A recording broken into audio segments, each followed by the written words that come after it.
It has been quite a roller coaster for PC Engine releases lately. I've almost been alternating between some of the most significant releases on the platform and some of the most notorious. Well, the ride's not going to be over for another couple of weeks. And we're on our way back up because KiKi KaiKai is one of the PC Engine's big titles. KiKi KaiKai was an arcade game that Taito released in 1986. The title KiKi KaiKai could be translated as Weird Weird World. It's a situation where the title was definitely chosen for the rhythm rather than the meaning.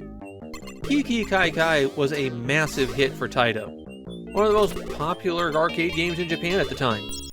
There was just one small problem: the ports.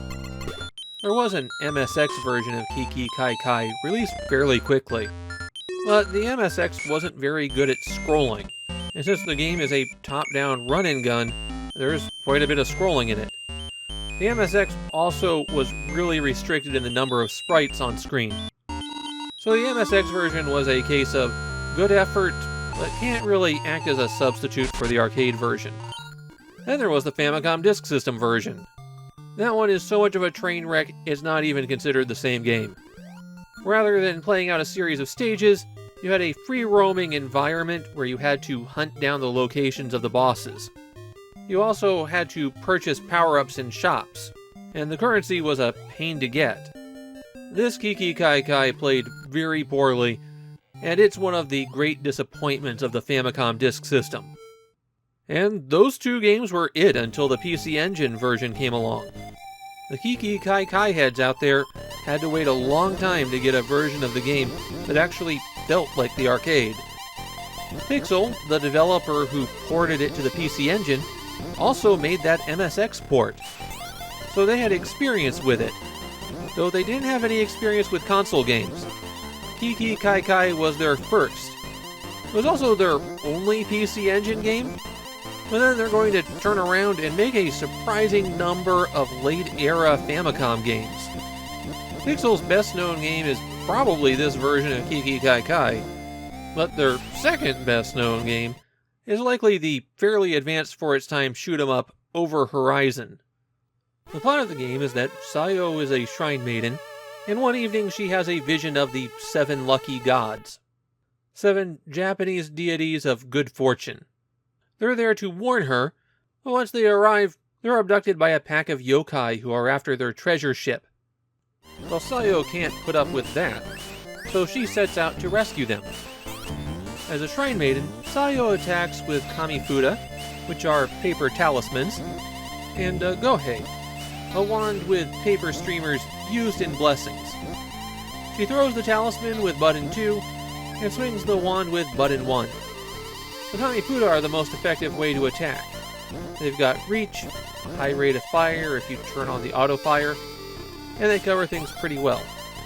The gohei can send enemies flying, and there's certain enemies that can only be defeated with the gohei. The wand can also deflect some ranged attacks, and reveal power-ups hidden in lanterns. All of the enemies in KiKi KaiKai are yokai, traditional monsters. You'll face enemies like the old umbrellas that have been around so long that they become animate, the oge, the long-necked women, who in this game hide out in rooms and extend their necks to attack, and the tosenbo, wall-like enemies that will charge at you if you walk in front of them. One important type of enemies are the otama, the little floating balls. If you defeat an entire formation of them, then they drop a power-up. Otama always appear when you revive after dying, so they're an opportunity to get some kind of power-up back before you move on. Most of the power-ups in KiKi KaiKai are represented by talismans, and since they often appear at lanterns, where you pretty much have to stand in front of them to put out the flame, then it can be hard to see them sometimes. The blue talismans increase the distance that Saya can throw the kamifuda. Those are vital to get, especially when it comes to dealing with bosses. The red talismans add a penetrating effect to the kamifuda. They'll destroy an enemy and pass right through to the next one. And the yellow talisman will make the kamifuda grow to giant size. That makes it much easier to hit enemies. The blue talismans are fairly common, but the red and yellow are much more rare drops. Also hidden on the stages are crystal balls.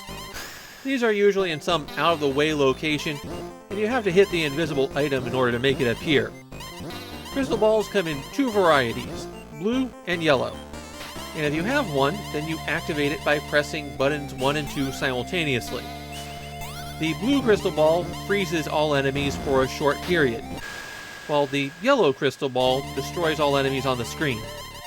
There's one more item that's important to know about, and that's the key. One of these is found somewhere on every stage, and you have to collect it in order to enter the boss room. Otherwise, you'll have to double back to get it. That's an important feature of KiKi KaiKai. You can move back and forth through the stage. The scrolling doesn't ratchet. It also winds up going in all 4 cardinal directions. Something that Pixel added to the PC Engine version is that sometimes you'll run into a fork in the road. Which way you go will determine which enemies you face on the level, but all of the paths always merge back together so that you can get the key and get into the boss room. Naturally, the bosses are also well-known yokai. They're things like a Tengu who spits out fire at you while blowing whirlwinds from his fans, or a Yamaba, a monstrous old woman who throws knives at you. The longer that you survive, the more powerful the bosses become, and when you die, that gets reset. As you damage the bosses, the panels on the floor will fly out to let you know how well you're doing. And the first time you enter a boss fight, you'll probably have to hit them pretty hard to get any of the panels to move. But if you've died once and re-entered the fight, then you can blast through the boss's health pretty quickly. If Sayo gets hit by anything, then she'll die right there. And you have 3 lives when you start out. Something added for the PC Engine version are continues, but you still only have 3 credits, so only 2 continues. Taito wouldn't make any sequels to KiKi KaiKai, but there was someone else who was interested, and so Taito licensed the rights to make sequels to Natsume. Natsume would make 2 sequels for the Super Famicom, and then the rights reverted back to Taito. Then the series remained mostly dormant for almost 30 years, until in 2022, Natsume reacquired the rights and made a whole new KiKi KaiKai game. The PC Engine port of KiKi KaiKai was pretty well received in Japan. I did see quite a few people comment that they found it easy, but few people seem to find that to be a reason to dislike the game. But yeah, KiKi KaiKai is pretty good. It's not my favorite in the series, and I think the backgrounds can get a bit repetitive, but it's still a pretty good time. Especially as you get deeper in the game, and they really start mixing things up with a variety of enemies they throw at you. The boss design is pretty good too, readable while not being too simple. KiKi KaiKai is a lot of fun, and one of the gems of the PC Engine.